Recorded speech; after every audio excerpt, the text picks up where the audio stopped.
Alright, we're back here again. Got more of it tore off. As you can see the daylight. See all the debris down here.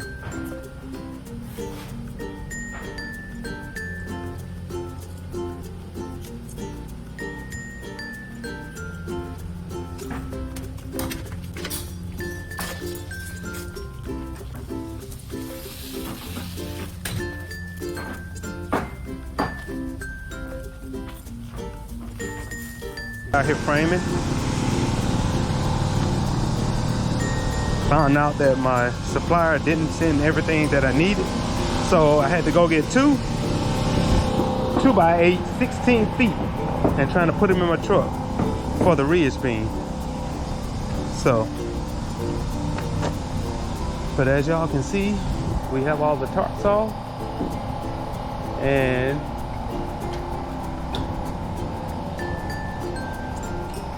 have the framing or most of it done.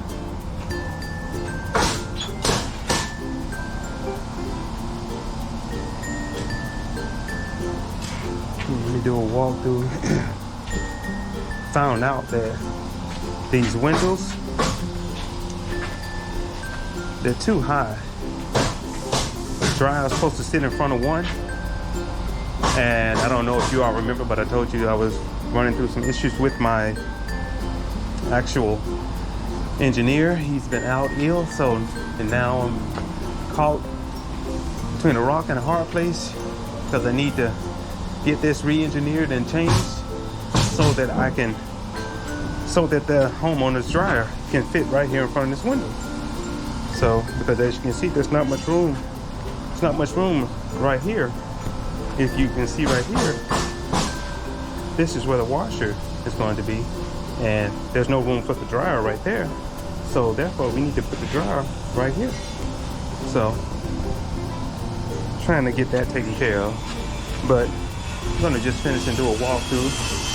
I don't know if you can see, look up and you can see all the trusses. They're doing all the cross bracing.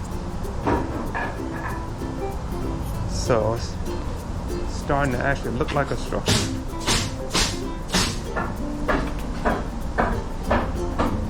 So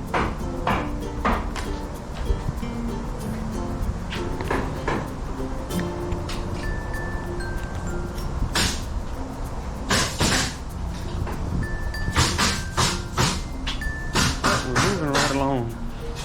You just got to get that issue resolved. I need that issue resolved before it's too late. And see, this is what I was trying to get the homeowner to see, that when you don't remove the windows, it's harder to remove the sheetrock because you don't want to break the windows.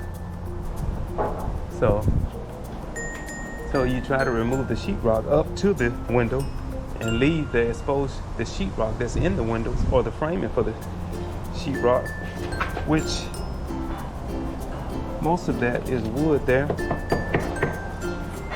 So we try to leave most of that framing in there, and we'll work with the window, let them work with the windows that they have. So yeah, but we're moving right along.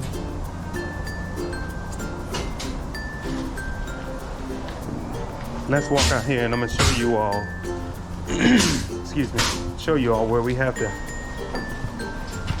actually tie down this house.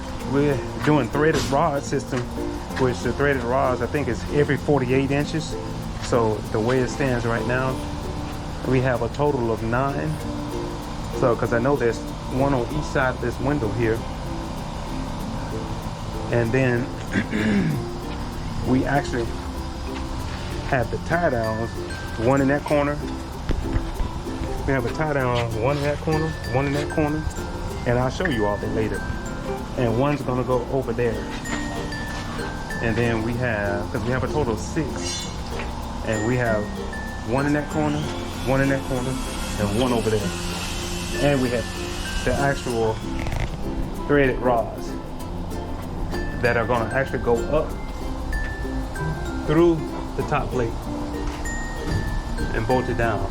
And we actually ran into another issue. This framing in this room was set for, all the framing in here is set for actually 8 feet. So it was set for 8 feet.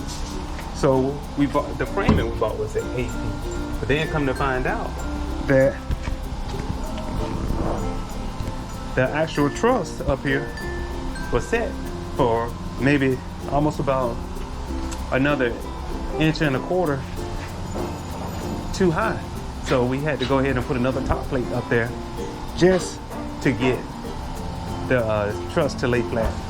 So, and that shouldn't be a problem, because that's just more reinforcements, as long as we have everything tied down and spaced according to it. And it's going to, thread rod's going to go through all of those. So, but that's where we are, people. So I'll get back with you once we, oh, let me step out here and show you. I don't know if you actually got a chance to see the outside framing, but you see the outside there.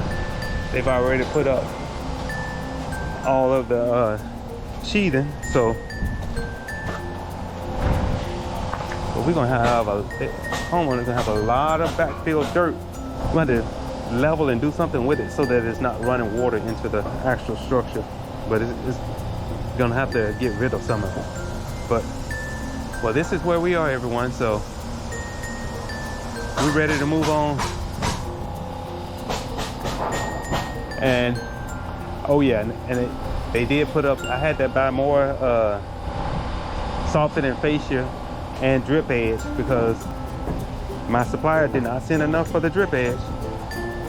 So they put up all the drip edge all the way around the house. So, but everyone, this is where we are. This is Gerald with OVD. Don't forget, people, if you are a contractor and you do all your own scopes, when you get a chance, you can email me in the description down below, or check out cleanscope.tools and send me, if you send me an email, I'll let you get a free trial where I'm trying to create something that makes it easier for the contractor, the subcontractor, as well as the homeowner. Something that you can just generate your scope, and once you generate the scope, you can send it all out and let the homeowner review it without having to go home and have that long drawn out times where you have to sit down and do everything scope by scope. Or you have homeowners that say, well, no, I thought you was gonna do this, no, I thought you was gonna do that. When you can have it all detailed and lined out for the homeowner, they can see everything that you're gonna do, so there's no questions. Because I ran into an issue with that as well. I've ran into an issue with that 2 different times with homeowners. So, but check the description below, subscribe, like, and come back and see what OVD has got going on for you. All right, if you all in Jacksonville, contact OVD Development. I would love to meet you and see if there's anything we can do to help you. Y'all take care now. Bye.